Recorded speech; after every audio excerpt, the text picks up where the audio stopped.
미세염증이 끝나지 않고 계속 이어진다. 그 부분의 조직이나 장기는 정상적인 기능을 할 수가 없게 됩니다. 만성염증을 예방하기 위해서는 일단 독소가 들어오지 않아야 되고요. 해독이 원활한 몸을 만들어야 됩니다. 아침에 일어나면 가장 첫 번째로 해야 될 것은 바로 네, 안녕하세요. 지식한상 구독자 여러분. 저는 완전해독연구소를 운영하고 있는 류은경입니다.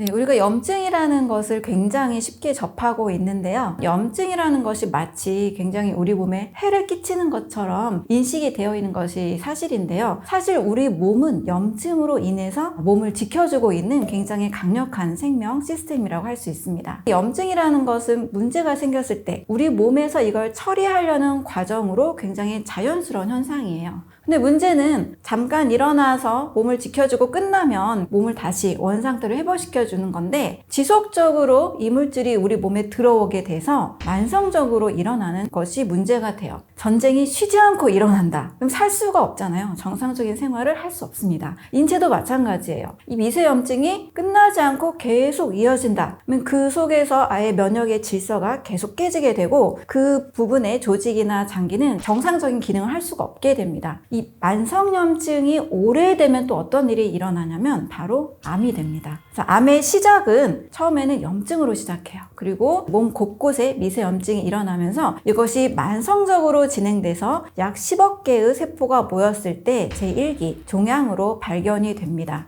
아마 굉장히 피곤할 거고요. 체력이 굉장히 떨어질 겁니다. 그래서 어떤 일을 할 때 내가 하루에 16시간 정도 활동하기가 너무 힘들다. 한 두세 시간 일하면 너무 체력이 지친다. 이런 증상이 있다라면 본인이 염증이 있는 상태라고 볼 수 있습니다. 하지만 보이지 않는 몸속에서 일어나고 있는 미세한 그런 염증들 외에도 위염이라든지 역류성 식도염이라든지 알레르기, 천식, 아토피 하나씩은 좀 가지고 있는 분들이 많으시잖아요. 당뇨, 고혈압 모든 질병들이 사실 마찬가지입니다.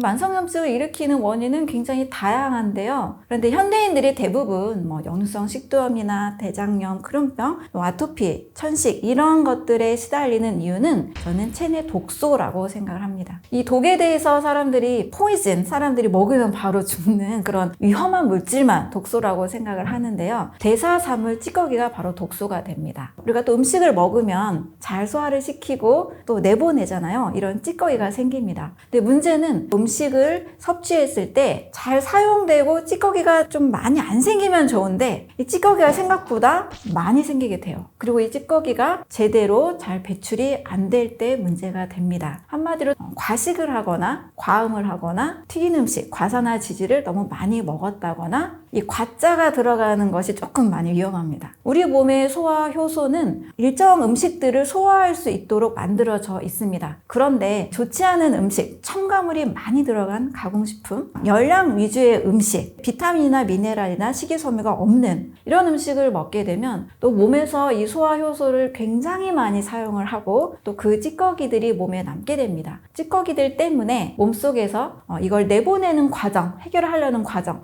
염증이 일어나게 되는 거고요. 이런 식습관을 바꾸지 않으면 몸은 계속해서 염증이 이제 만성적으로 계속 진행이 될 수밖에 없습니다.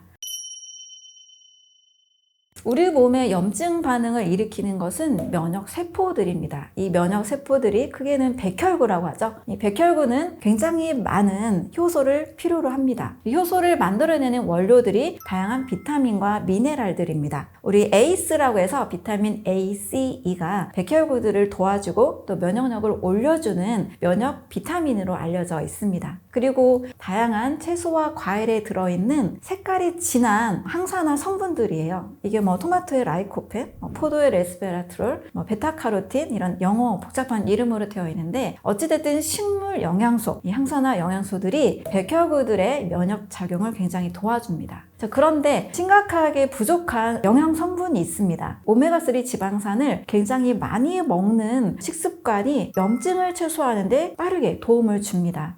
오메가3와 오메가6 지방산의 비율이 염증을 더 크게 일으킬 것인지 줄일 것인지를 결정합니다. 그 비율은 오메가3와 6의 비율이 1대1이 가장 이상적이고 1대4까지 안정적인데요. 심하게 1대20까지 오메가6 비율이 굉장히 많이 늘어나 있는 상황들이 많습니다. 알레르기가 있고 아토피가 있고 천식 이런 분들이 대부분 과일이나 채소의 중요성은 많이 알고 계세요. 그런데 이 좋은 기름의 중요성은 많이 모르시더라고요. 오메가3 즉 불포화 지방산, 우리 몸에 좋은 지방을 많이 먹을 수 있는 방법으로는 올리브 오일, 아몬드나 마카다미아, 호두 같은 견과류, 그리고 최근에 다이어트와 건강에 또 도움이 굉장히 잘 되는 것으로 알려진 코코넛 오일이 있습니다.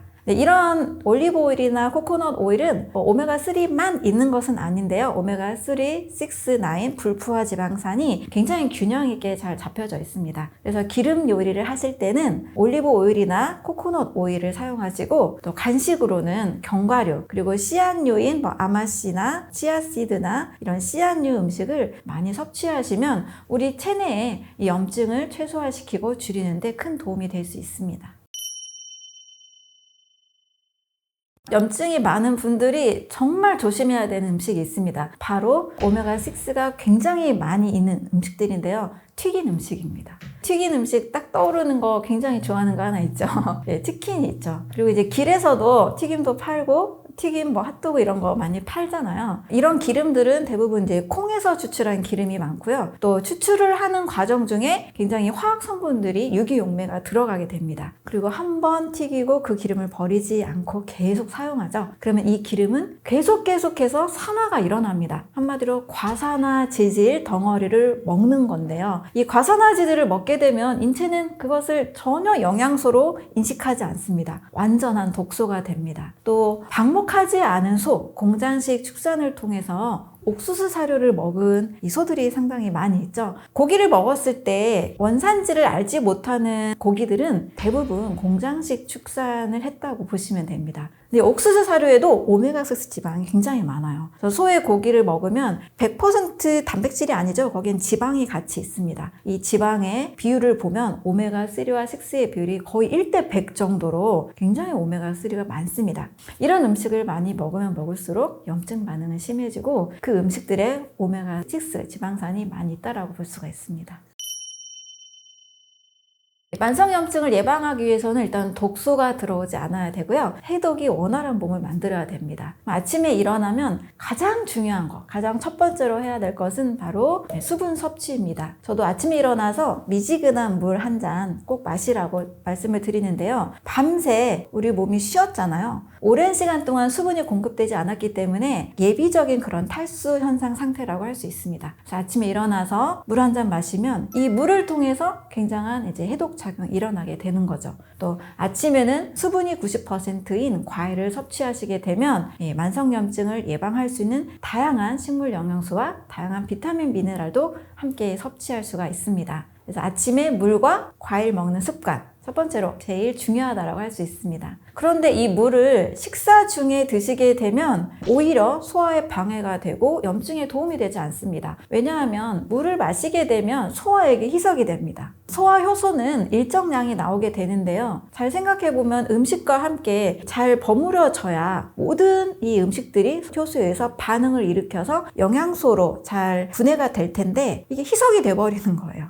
이 소화액이 희석이 되면 음식물들이 소화효소와 만나기가 굉장히 어려워지게 되는 거죠. 그래서 완벽한 소화가 되지 않습니다. 완벽한 소화가 되지 않으면 소화 불량, 찌꺼기, 즉 독소가 생기게 되는 거죠. 그래서 물 섭취는 반드시 공복에 또 식전에 섭취하는 것이 좋습니다. 두 번째는 수면입니다. 밤에 인체는 굉장한 또 활동을 합니다. 나는 쉬고 있지만 우리 몸은 계속 움직여요. 밤 10시에서 2시 사이에는 멜라토닌 호르몬이 나와서 우리 인체를 다시 한번 리셋해주는 역할을 합니다. 세포의 성장이나 세포의 주기, 또 암세포들을 해결하는 이런 일들을 바로 밤 시간에 합니다. 그래서 멜라토닌 호르몬이 나와야만 몸이 제대로 잘 정화작용이나 이 조정작용이 잘 일어나기 때문에 숙면을 취하는 하는 게 굉장히 중요한 거죠. 잠을 잘 자지 않으면 염증도 더 커지고요. 당뇨 환자들의 경우 수면 부족이 되면 인슐린 저항성이 더 문제가 생긴다라는 보고들도 있습니다. 그리고 잠을 잘 자야 우리 어린이들은 키가 쑥쑥 큰다라고 하잖아요. 밤에 자는 시간에 그런 성장 반응들이 일어나는 거죠. 그래서 수면 아주 중요한 염증을 예방하는 습관이라고 할 수 있습니다. 숙면을 하기 위한 좋은 팁을 하나 말씀을 드리면 저녁 7시 이후에는 특별히 과한 육체 활동을 하지 않는 것, 또 야식을 하지 않는 것이 중요하다고 할 수 있습니다. 몸이 다시 음식을 먹거나 또 저녁 7시 이후에 또 과한 운동을 하게 되면 몸은 다시 깨어나게 되거든요. 숙면 유도가 잘 되지 않습니다. 또 핸드폰을 주무시기 전까지 계속 보는 것도 좋은 습관이 아니겠죠. 그래서 저녁 7시 이후에는 몸이 좀 릴렉스 될 수 있도록 편안한 환경으로 유도하는 것, 또 좀 배가 고프시다면 따뜻한 물 정도를 좀 섭취하시는 것, 이런 것들, 방법들을 추천을 드립니다. 세 번째는 적절한 운동입니다. 우리가 운동을 많이 해야 건강하다고 생각할 수 있는데요. 그것은 오히려 착각입니다. 운동을 많이 하면 활성산소가 많이 나옵니다. 활성산소가 많이 나오면 이것을 또 중화시키기 위해서 우리 몸이 굉장히 또 많은 일을 해야 되는데요. 만성염증을 예방하기 위해서는 지나친 운동보다 약 30분에서 1시간 이내의 저강도의 운동을 추천을 드립니다. 이미 몸은 염증을 겪고 있기 때문에 굉장히 소모를 하고 있는 상태입니다.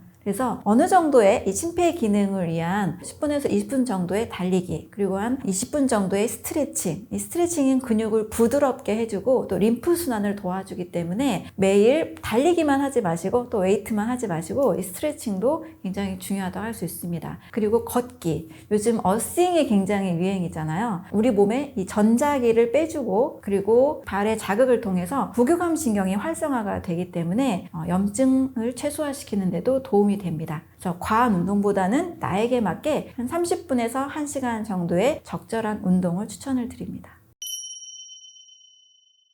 인체 그리고 생명체는 배고플 때만 먹고 배부를 때는 먹지 않아야 되는 이 생명 시스템으로 생명을 잘 유지할 수 있도록 원래 그렇게 만들어져 있습니다. 우리도 배고플 때는 식욕 촉진을 하는 식욕 촉진 호르몬이 나오게 되고요. 또 배가 부를 때는 식욕 억제하는 식욕 억제 호르몬이 나오게 됩니다. 그런데 배가 부른데도 계속 먹게 되면 이 리듬이 다 깨지게 돼요. 그러면 몸에 불필요한 에너지, 음식들이 계속 들어오다 보니까 이 초과 상태가 되는 거죠. 따라서 배가 고픈 그 시간대를 반드시 가지고 있는 게 좋아요. 이것을 미국의 내추럴 하이진에서는 몸의 3가지 리듬을 따르는 것이 좋다라고 이야기를 합니다. 새벽 4시부터 12시, 오전 12시까지는 배출의 시간이다. 이때는 먹는 것이 아니라 몸이 배출을 잘 할 수 있도록 도와주는 식사법을 하거나 또는 공복을 실천하는 것을 좋다라고 이야기하고 있습니다. 그리고 12시부터 저녁 8시는 섭취주기. 이때라야 비로소 우리 몸의 소화기가 소화효소를 내고 소화를 잘 할 수 있는 상태가 됩니다. 그리고 저녁 8시부터 새벽 4시까지는 동화주기라고 해서 우리가 낮에 먹은 음식들을 가지고 몸을 합성하고 여러 물질들을 만들어내는 일을 합니다. 그런데 가장 중요한 것은 사람들은 먹지 않아야 된다, 좀 쉬어야 된다, 해독을 해야 된다. 이 시기는 많이 놓치기 쉬운데요. 인체는 먹지 않는 동안에 오히려 더 많은 일을 합니다. 사실 너무 먹었기 때문에 독소가 또 대사산물이 많이 생기게 되는데요. 이것을 언제 제거하느냐? 바로 먹지 않는 시간에 제거합니다. 그래서 저는 새벽 4시부터 12시까지는 첫 번째로 물만 드시고 또 물이 수분이 90% 정도 되는 과일만 드시는 것을 추천을 드리는데요. 어떤 분들은 이 시간이 16시간이 되기 때문에 이제 간헐적 단식도 도움이 되냐라고 말씀을 하세요. 이런 질문들을 받으면 도움이 된다라고 말씀을 드립니다. 인체가 공복기에는 오토파지라는 자가 포식작용을 합니다. 한마디로 불필요한 노화된 세포, 또 불필요한 물질들을 몸에서 계속 세포 수준에서 청소하는 기능이에요. 이 오토파지가 잘 일어나려면 일단 음식물이 몸에 들어오면 안 됩니다. 그래서 이 공복의 시간 동안 우리 몸은 굉장한 정화작용, 청소하는 일을 하고 있다라고 생각을 하시면 됩니다.